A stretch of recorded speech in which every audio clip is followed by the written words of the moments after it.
Hello, everyone, and welcome to a brand new episode of JKL Media. I almost said Set Listing Bruce Well, because this will go out on my Set Listing Bruce feed as well.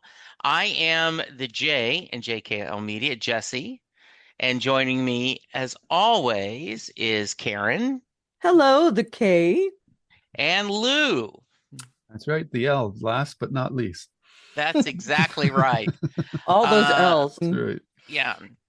As we are going through, we're doing kind of a merry-go-round of topics and things to discuss, and where each person is picking one. And I picked because in our discussion last week, it came up that neither Lou or Karen had watched the movie Blinded by the Light. And I went, oh, it's a Bruce Springsteen movie you guys haven't seen? Sold. We are talking about the 2019 film Blinded by the Light. It was a British comedy drama and directed by Grunder Chandra. She is also the person who directed Bend It by Beckham. And it was based on a book by Sarfraz Manzoor. And the book was Greetings from Bury Park, Race, Religion, and Rock and Roll. So I cannot wait to hear what you guys thought. So let's start with you, Lou. I actually would like to hear from you first, Jesse. Oh, okay. Uh-oh. Okay. I give you a little story. We were so excited when I saw this preview. I went and bought the book, and Did the you, book is, huh? sorry, did you know about it right when it was first released? Yeah, I just saw the Okay. review. When I saw Okay. the preview, this was all over all of the Bruce fandom social media, and was so excited to see this. I made the joke, how many times do you think I will go see this movie? I read the book. The book is it's similar to the movie, but it deals more with the idea of him trying to find out, is he British, is he Pakistani, and how he Mm-hmm. could be both, and his relationship with his father. It's a very good it's a very good book. And there's one scene that when we get to it, I'll there's some more details that I think is amazing. So I think the film not only shows the beauty of how music can help you find yourself, but I also think it says a very good story of how sometimes a new fan can become almost too much of a convert and go to the extreme, which Interesting. I thought was very fair to see. And I was glad that Javed acknowledged that toward the end of the film. So yeah, I've seen this multiple times. I watched it. I own the Blu-ray. I watched it yesterday, and I was thinking at first, I've seen it so many times, will I enjoy this as much? And I've enjoyed it just as much. There's new things seeing it. I love the way that it uses Bruce's lyrics and how they pick the right lyrics to represent what our narrator Javid is feeling. And yeah, this is, I think, a beautiful film showing the power of not just Bruce's music, but any music. Close enough, Lou? Okay. Yeah. I think, as with last week, when you're looking at something with nostalgia lenses, I do think it tends to smooth away the rough edges. I would best say that this film to me struck me as a very earnest ABC after school special, to put it Okay. that way. Probably the most disconnecting thing for me was the look of the film, at least the version that I saw. It looked like a very digital film, Okay. and which was at odds with the time period. It had that kind of soap opera look to it, Mhm. video wise. It didn't look filmic, it looked very digital. And the era that they were portraying was, because any film that's portraying a past story, I needs to inhabit the look of that era. And I found that this movie looked very modern, but the time Mhm. period was like 20 whatever, or yeah, 20 years ago. So that Mhm. was disconcerting for me. I'm curious, did they how much did they have to pay for all the songs they used in this movie? Did Bruce give them to as a gift, or because there was a lot of songs in here, and I don't know what kind of deal they made with Springsteen to get all that music in the movie. So the story is that because you do not see that many Asians at Bruce's shows, he recognized them. They waited after something. I can't remember what it was. It wasn't a concert. It was like Bruce at a festival or at something what he was promoting, and the director and the writer were together, and they said Bruce had said, "Oh, I read your book and I liked it." When he met them, and they said, "Glad you brought that up. We want to make a movie out of it and we Hmm. need your help." And he said, "Call my office, whatever you need." So I don't know if that means he gave them a discount, if Okay. the office let them pay it cheaper. At the time, Sony did not own his music. Sony does now, so I don't know what it is. But yeah, he said, "Yeah, just call my office, whatever you need, you get." Okay. Yeah, because on the one hand, if they had to pay for the music, I can understand the budget constraints of the rest of the film. But if he, I suspect that he gave him a discount, I would say. So that this was obviously a labor of love kind of project. And I think the best way, like I said before, this is a very earnest movie that sometimes I think scope exceeds its capabilities. And I found it a bit long, to be honest. It could have been cut a half an hour out of it, and I still would have. I think it would have been a better movie. I we can get into the things that I liked and disliked Okay. about it a bit more, but that's my overall impressions. My quick summary of it. It felt like a very earnest after school special. All right. Karen? I really enjoyed it. I thought it was, and I hate to say this because it's not really the right word, but cute. I thought it was a really nice representation of that time period. I Yeah. am right there in that age group. He Yeah. is just a couple years younger than me, I think. And seeing the disconnect between the two kind of music cliques, as it were, or three, because I remember new wave being such a thing in the 80s. And then there were the people that liked Madonna and Whitney Houston and things like that. And there were quite a few, you're such a P word, Hmm. another word for a cat, for Yeah. liking that music. And that there was a lot of talk about it when I was in high school. And it's not unrealistic. I love that I know they said college, but it's technically like our high schools here in the United States. They had a radio station, which was awesome. I would have loved to have something like Yeah. that. Yeah, it's Uh, a junior college, right. is what they call it. So Like in it's almost yeah, like a magnet school would be yeah. here, You like for choose AP. Yeah, Yeah. and you choose whether you're going to do like trades, whether the A Right. list, like you pick that. Yeah, It's it's kind of a quite high place, school, but it's I would think it's like senior high school, freshman, sophomore, college, that kind of thing. right. I'd like to think it's a place where you find yourself so that you know where Yeah, you might be going.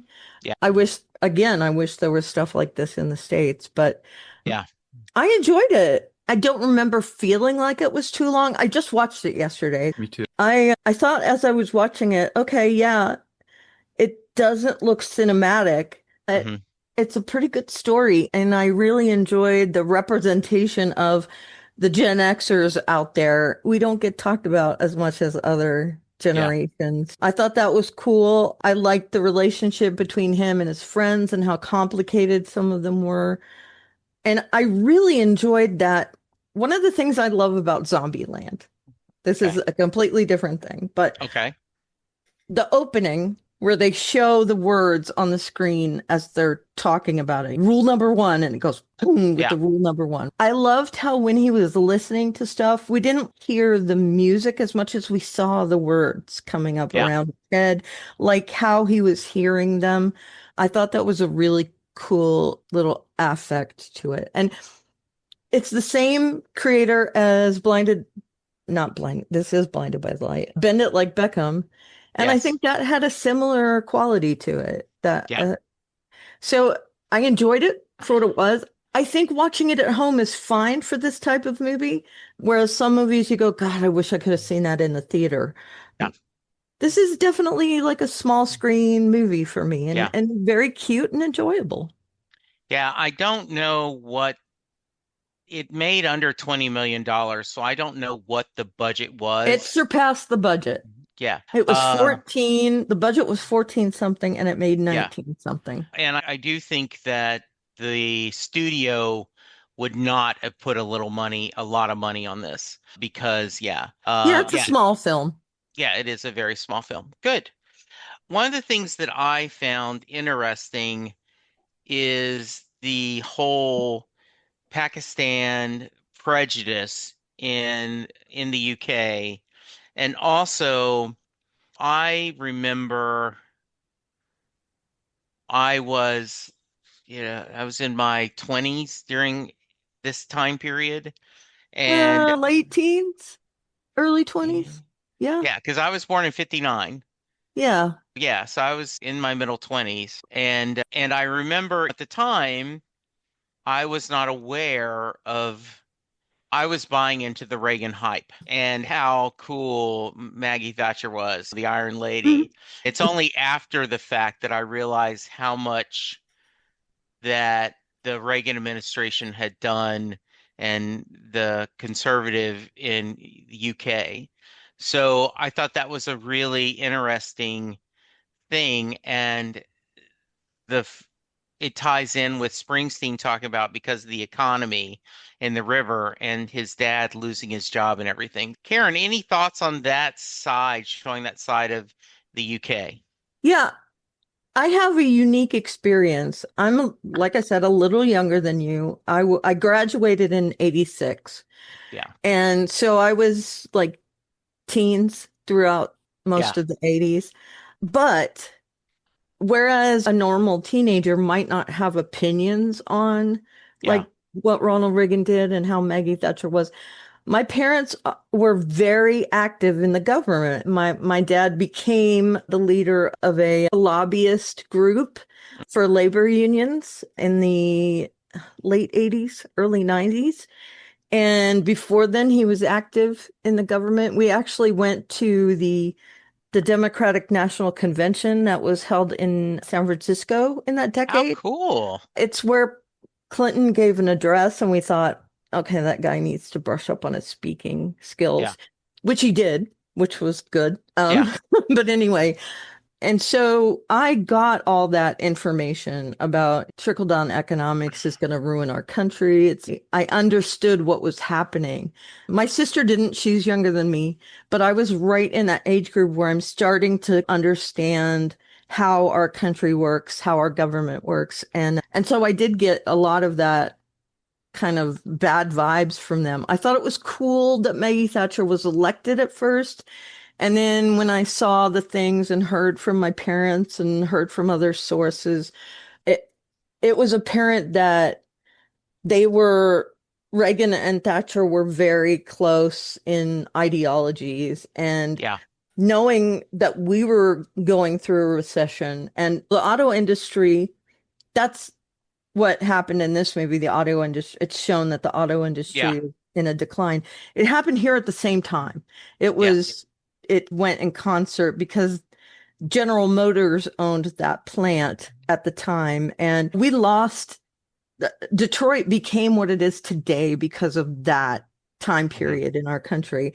Yeah. And it looks like Luton could have been headed towards that kind of thing because of Yeah. our administration, how our economics were going, the recession we were in. So I did get a lot of that in Hmm. my life. And watching this, I was reminded of lots of things. My mind wandered a little bit to just before that, we had gone through the oil crisis and how cars were lined up around the block to get gasoline. And then taking it a step further, just a few years later with all these factories going under. And I feel like it was a fairly dark period for manual skilled labor, if that makes sense. Yeah. Car factories. There was also some upheaval in our like fabrics, what do you call it? Textile industries and things like that. So yeah, I was reminded of a lot of that. And it was super sad to see all that happen in America. So I understand a little bit about what was going on over there in the UK as well and looking for jobs. We were lucky my dad had a really secure job, but I saw like my friends' dads and moms getting laid off and them having to like move in with their parents and the parents moving in with their parents. Yeah.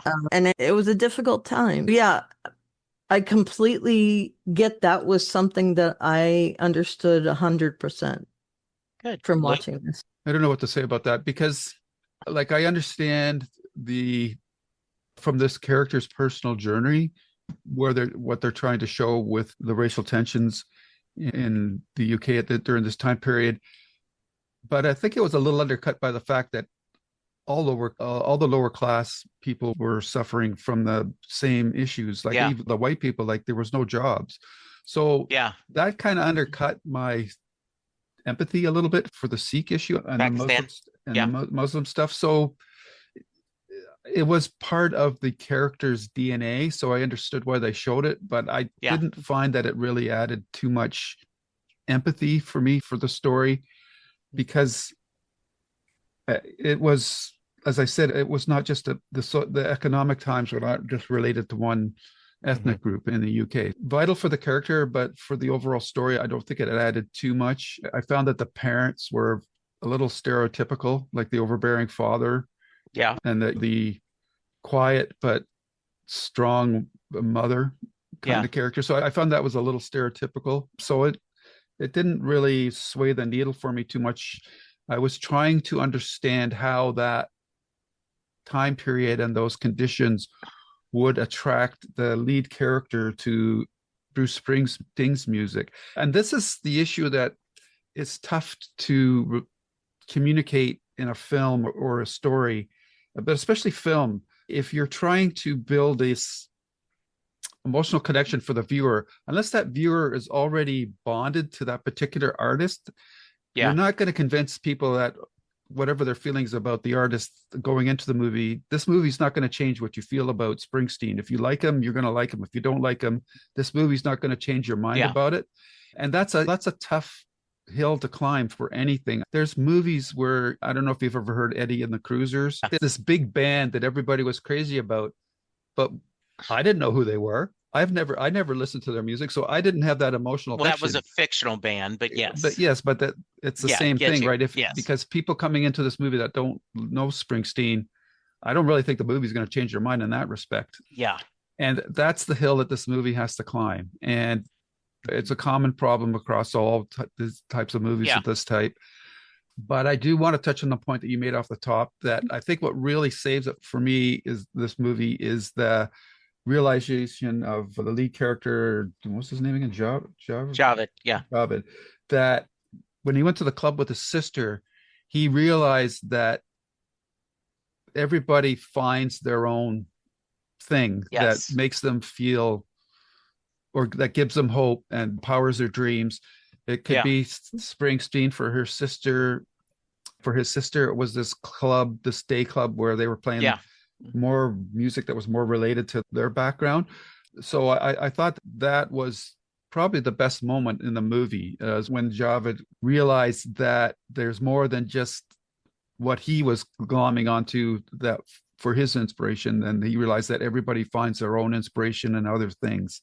So I thought that was a very poignant or high bar moment for a movie that had been so focused on one artist and to the exclusion of everything else that was going on. Yeah, I mean, they were even making disparaging remark about other artists that the DJ was playing at the school and stuff like that. So I thought that was the best part of the movie, to be honest. So in short, the background of the character was important for him, but in the overall story, I didn't find it really added much either way for me. Thoughts, Karen? Yeah, side note. My husband was an extra in Eddie and the Cruisers No. Oh, in a huge crowd scene, and he could never find himself, but he remembers Oh, the that's crowd cool. scene and That's too everything. bad. I But mean, anyway, yeah. right? Yeah, it's too bad. He was living in Westlake Village at that time, Okay. and part of that was being filmed there. But anyway, I thought it was amusing you brought it up, and that is. No, it's great. we call it Cruddy and the Oozers. Right. But anyway, Dark side. right? And the dark I actually like side. that movie. Same with the Streets Oh of yeah, Fire. it's not bad. It's just that's Yeah. a funny Yeah. name Yeah, that we Yeah. thought of. Mostly because he can't find himself in the scene, yeah. but he remembers that scene being filmed. Right. So anyway, yeah, I forgot to mention that part. There was a huge movement of Irish and Pakistanis moving to that part of Luton because of the Vahal factory. And Yeah. from what I read, and this was I do my deep dive after I see something. From what I read, this was a pretty divisive time there Yeah. in Luton, especially near the factory, and that a lot of the people that had jobs there before the influx, so like in the 70s, they resented quote unquote foreigners coming and taking their jobs. Yeah. They took our jobs. And there's similar things here in the United States. And they So, did it all over again with Brexit. yep. Yeah. And I think that's part of the reason why I think this was an important storyline.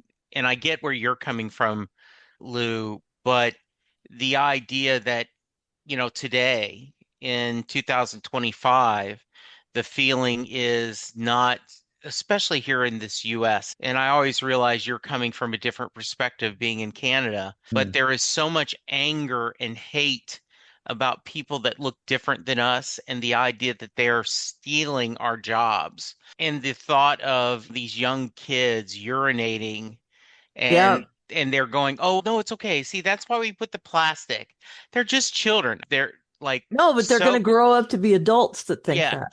And the neighbor saying, "I fought swastikas and your son's poems are brave." I think that was part of the story. And then I'll get back to you in a minute, Karen. The other thing is when he has his road to Damascus moment, he's not allowed to go to the party. He's beaten down. His father takes every penny he makes and with this arrogance of, "Come on, give it to me, give it to me." And then to hear the they pick the lyrics from Dark Dancing in the Dark that are specifically about him. And Hmm. it is that road to Damascus moment to him.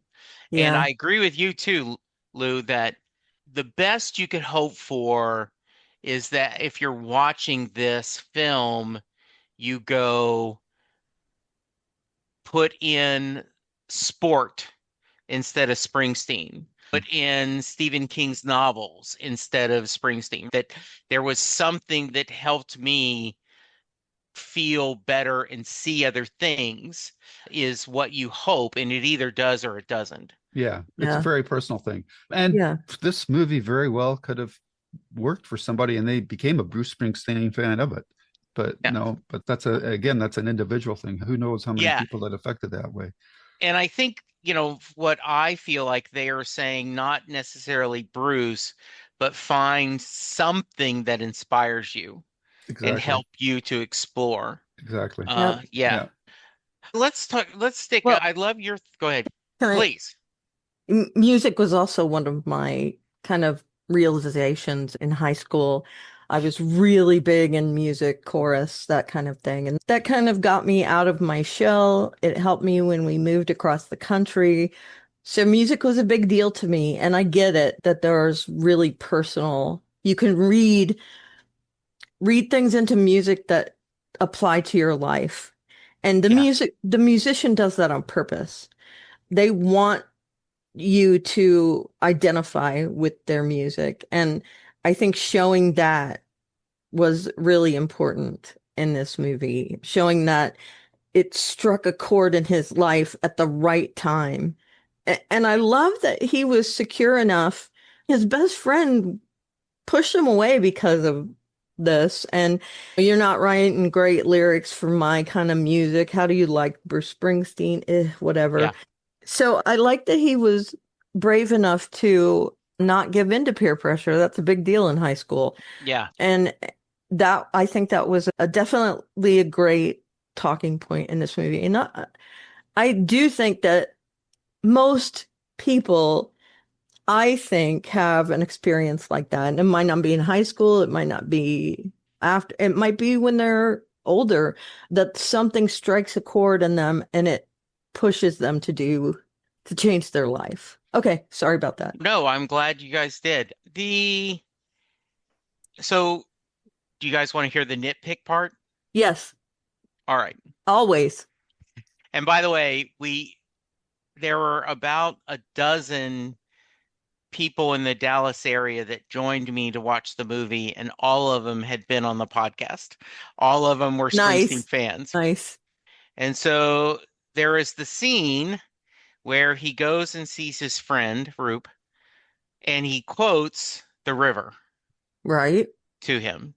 The river is not on Born in the USA, and it is not on Darkness on the Edge of Town. Those were the two tapes that he. Yeah, how Um, did he hear those lyrics? Now, Now, you could I just say, assumed he went out and got the rest of the album. that's what I did too. That's yeah, what he the had a bunch of explanation I did. memorabilia. You Later on learn, to get his mother's right? bracelets. Exactly. Yeah. So it's stuff Yeah. that he accumulate. I would say Right. he just Yeah. learned more. The other thing is there is that video he was watching where he sang the river. My Hmm. thought is maybe he went and did it, but that we Sure. all, yeah, that's because that's what we are as nerds. It's easy. That's pretty easy to explain, though. Yeah. It's not a hand wave moment. It's Yeah. oh, I get it. He just Yeah. dove a little deeper into Bruce. Yeah. You already talked a little bit about his dad, Lou. I'd love for you to, I do think that you certainly could say this is a cliche. And I was glad toward the middle, his father started showing some doubt and asking his wife about, I've screwed up, because his arrogance. And I was really angry at him as a character that he's doing this all for the community and doing it for free because he doesn't want to look poorly, similar to John Hamm in Friends and Neighbors not getting rid of the Maserati even though he'd lost his job. You can't lose the thoughts. So you want to expand a little bit more? Anything else you want to share about that, Lou, the father, and then his turnaround, maybe? Yeah, as I said before, I found it pretty stereotypical. I think the biggest thing was the passive acceptance of aggressive behavior by the other people in the movie, like putting that piece of plastic down. I know that's not the father, but it was father's friend, and they were the same character, really. Yeah. Because you could even his son look like the lead character. I thought that was funny when he walked through. Is that the same guy? I said no, it's a bit different. But Yeah. they were like two peas in a pod, and I think the fathers were two peas in a pod too. So their passive acceptance about keeping their heads down to that and not making noise makes them not really characters that you want to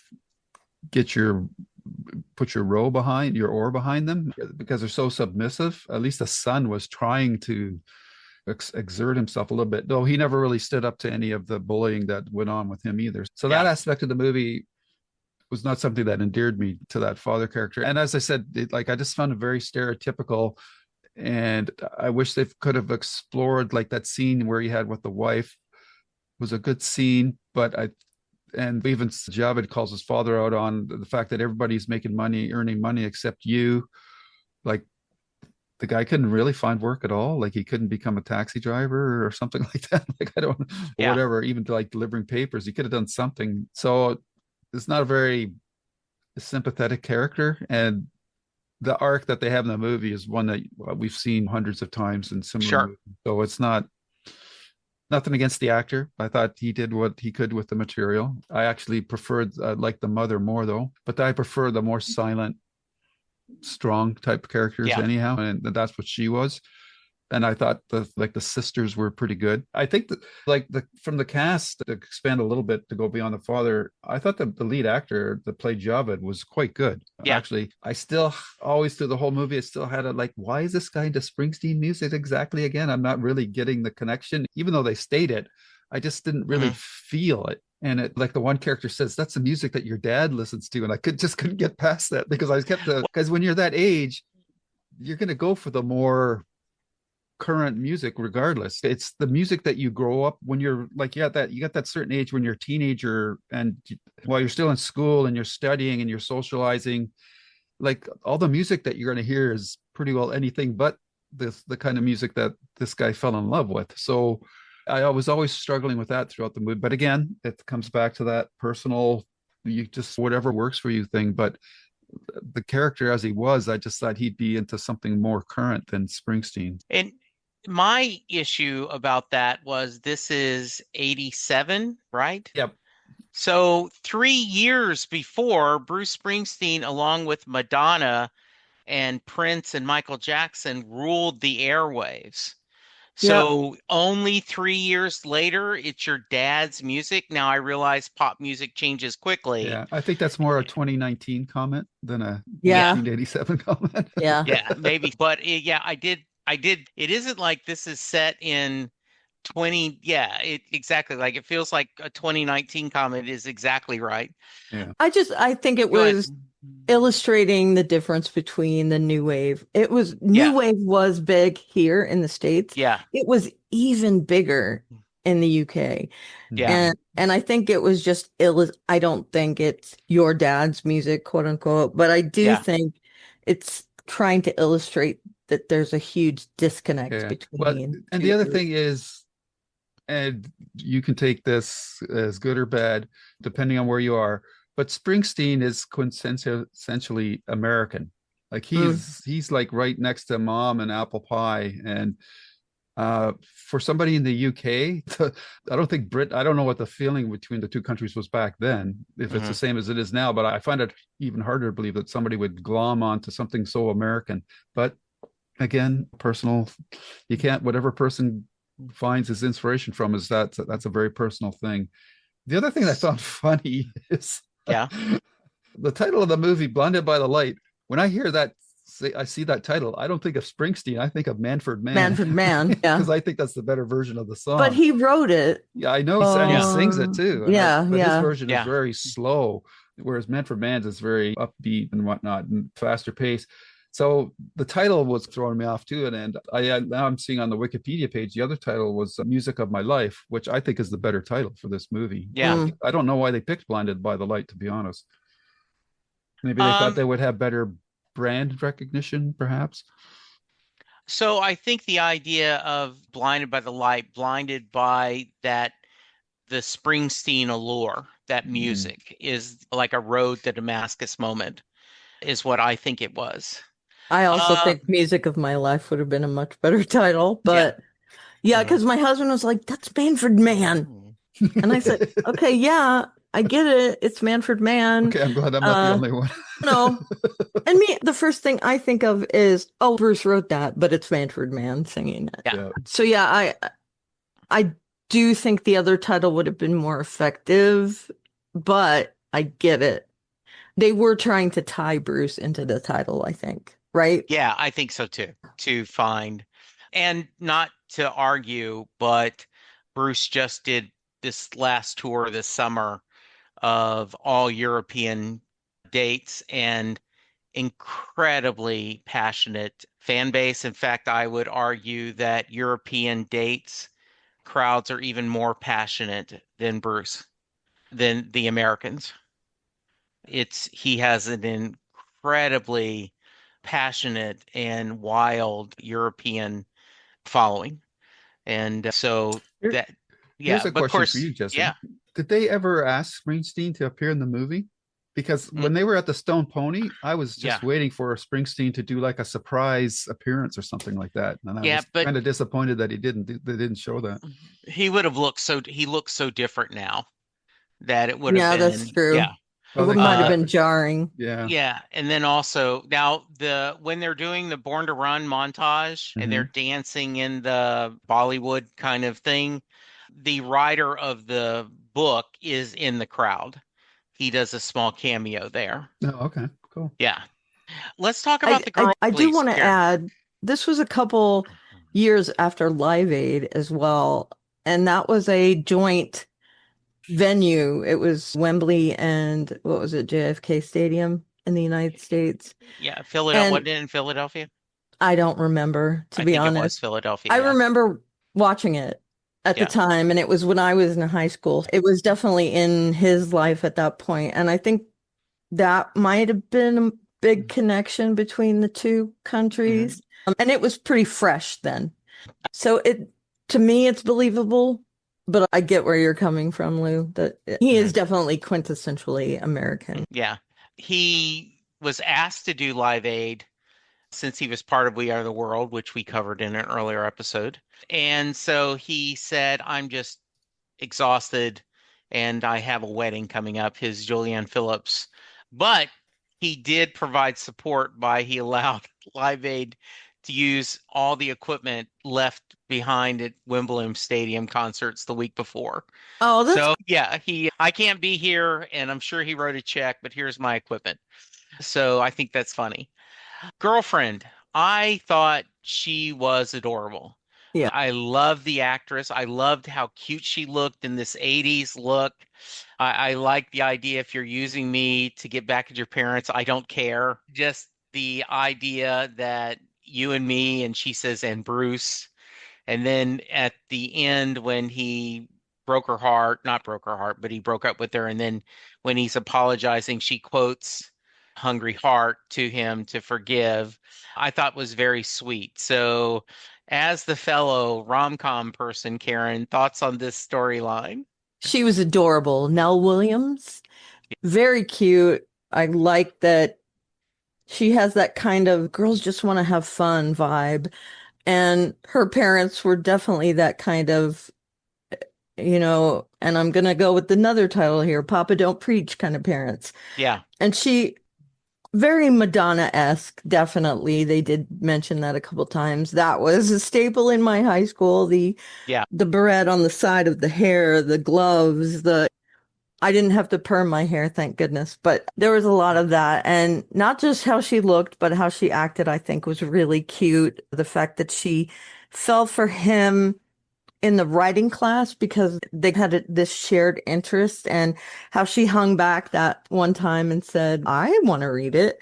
Very cute. And although I wouldn't say this was a romance because yeah, it's a very small part, I yeah. think the part that there was really nice, nicely done. Good. Lou? Yeah, I thought she was okay. I had trouble understanding why she was such a political activist. And I guess part of the confusion is because of this sixth form college thing, which is more like a post high school Yeah, thing. So it was hard to believe that anybody because I thought they were in high school because yeah, they looked young enough to be in high school. I thought that her activism was strange for somebody so young, but I'm sure there are people that are like that. I've seen them at the conventions and stuff like that. yeah, In Canada and the US, there are teenagers that go to these things, but that's something that I never experienced in my time, and I never knew yeah. anybody that was like that. So to find her so politically active was weird to me. But taking that apart from that aspect, I don't think the character was developed that much to get too into her. Her parents, again, I thought were very stereotypical. Yeah. I didn't really care for those two characters too much at all. Okay.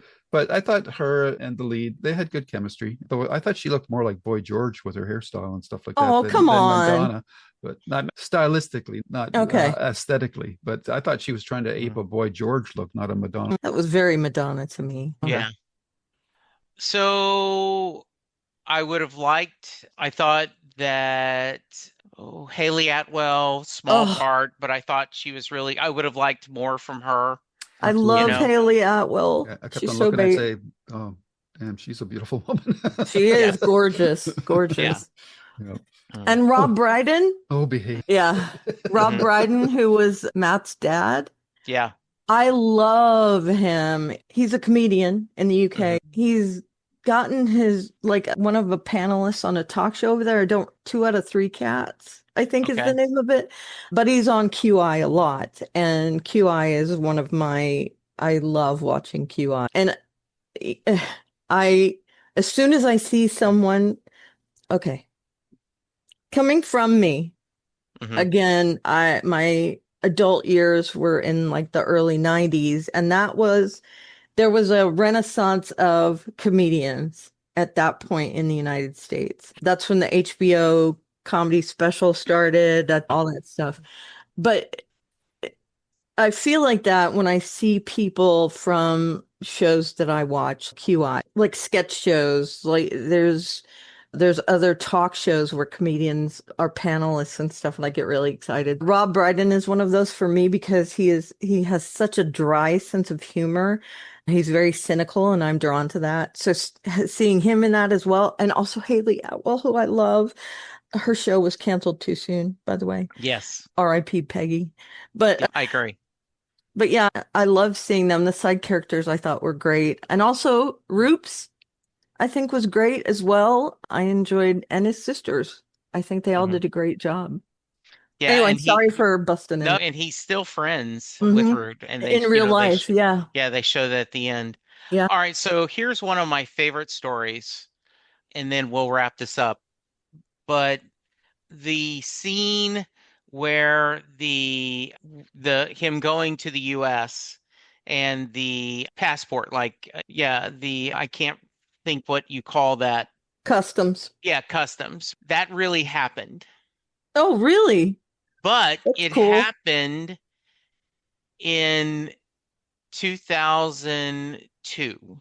Oh, okay. He was Still, traveling and he was going to the US, and it was it was after 9/11, and him being with the way Muslim. he looks Yep. was very nervous when the guy said, "Why are you here?" and had all this anger. And when he said, "I'm here to see a Bruce Springsteen concert," the guy said basically what that said: "I can't think of a better reason to come in." And That's so cool. knowing that it happened after 9/11 kind of makes me, I understand why they put it in and it's a funny scene, but it makes me even happier to know that happened in real life and when it did. Yeah. So yeah, I think this was a love letter to anyone who music has helped change their life or anything has helped change their life. I get that it is not universal. It did not even break $20 million.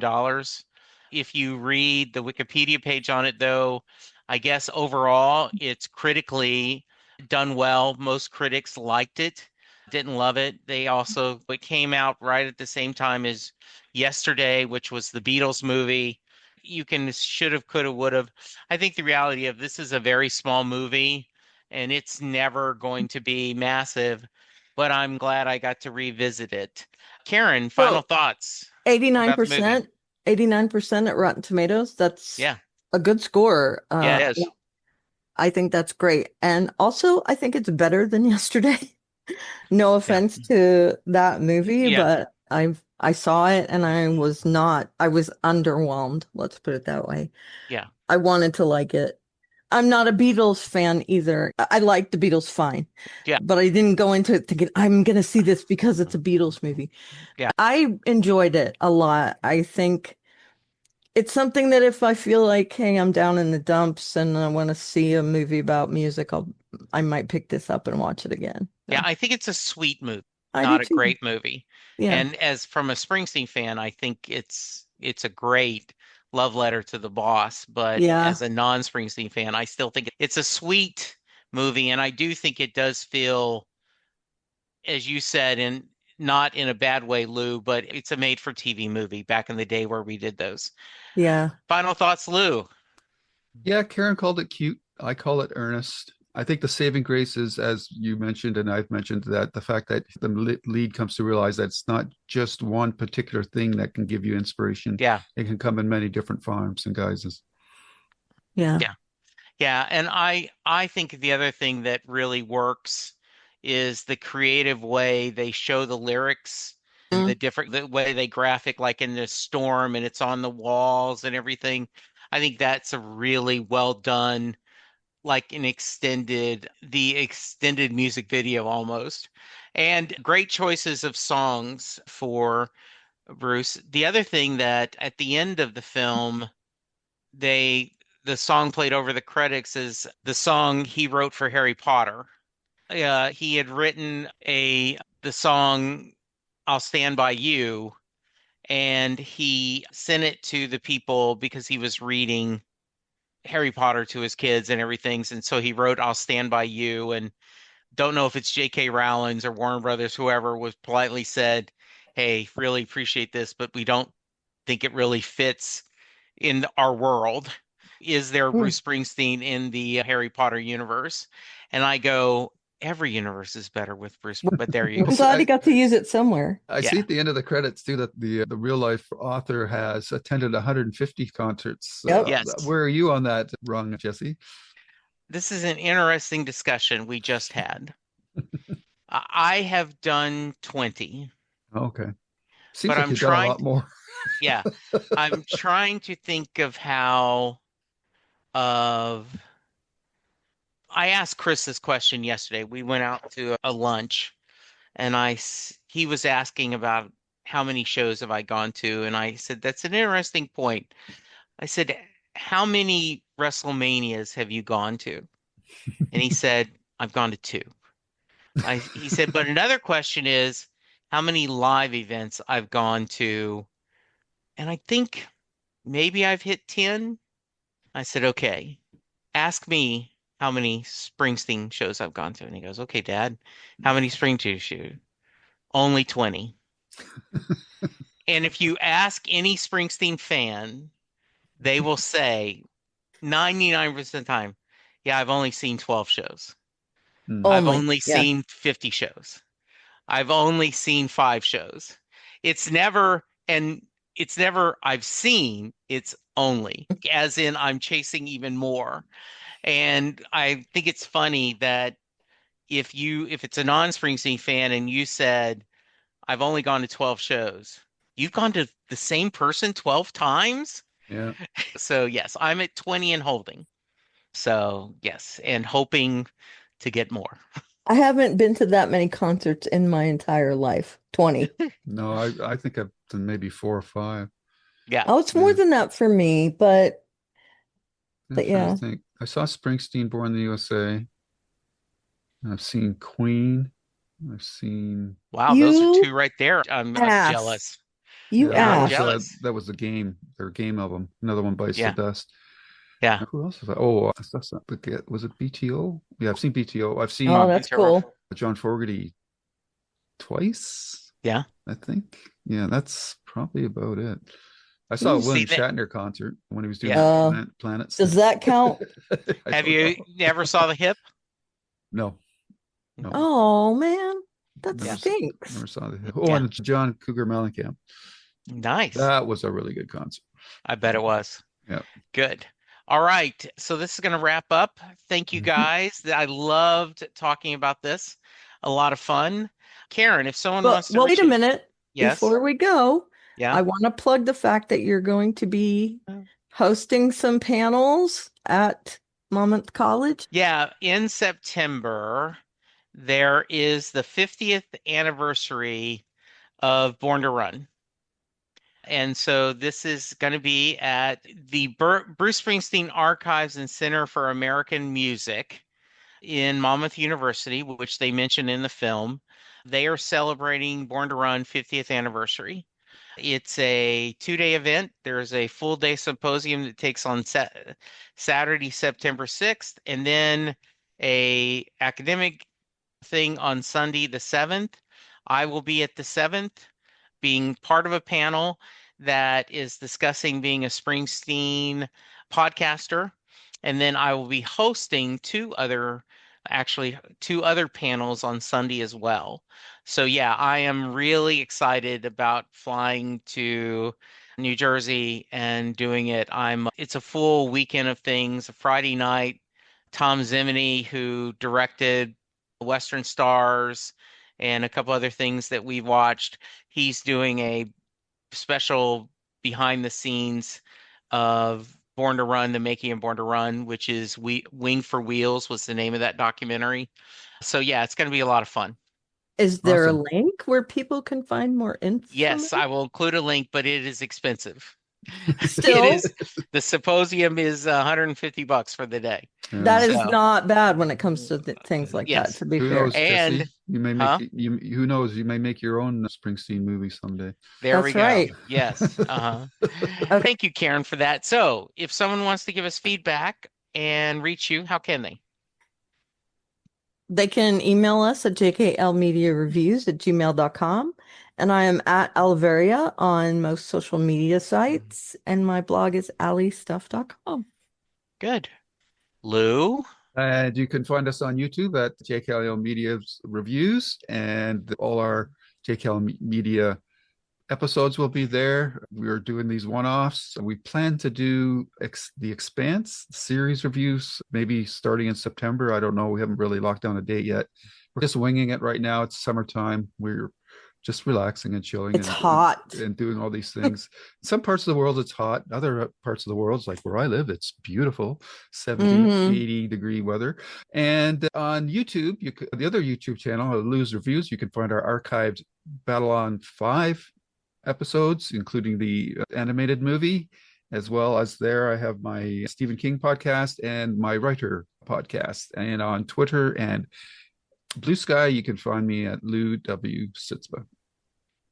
I am at Jesse Jackson DFW on Twitter. If you are checking out this and you want to know more about Bruce Springsteen, Set Lusting Bruce is one of my other podcasts, and I've just gone through probably about 9 or 10 episodes discussing Bruce's new box set. He released 7 albums that had not released, everything from a crooners album where he does his version of Frank Sinatra, Tony Bennett, to Faithless, which is a soundtrack to a unproduced spiritual Western. And so just a full range of albums that we're discovering and discussing, and I'd love for you to check that out. Please go to iTunes, rate and review us.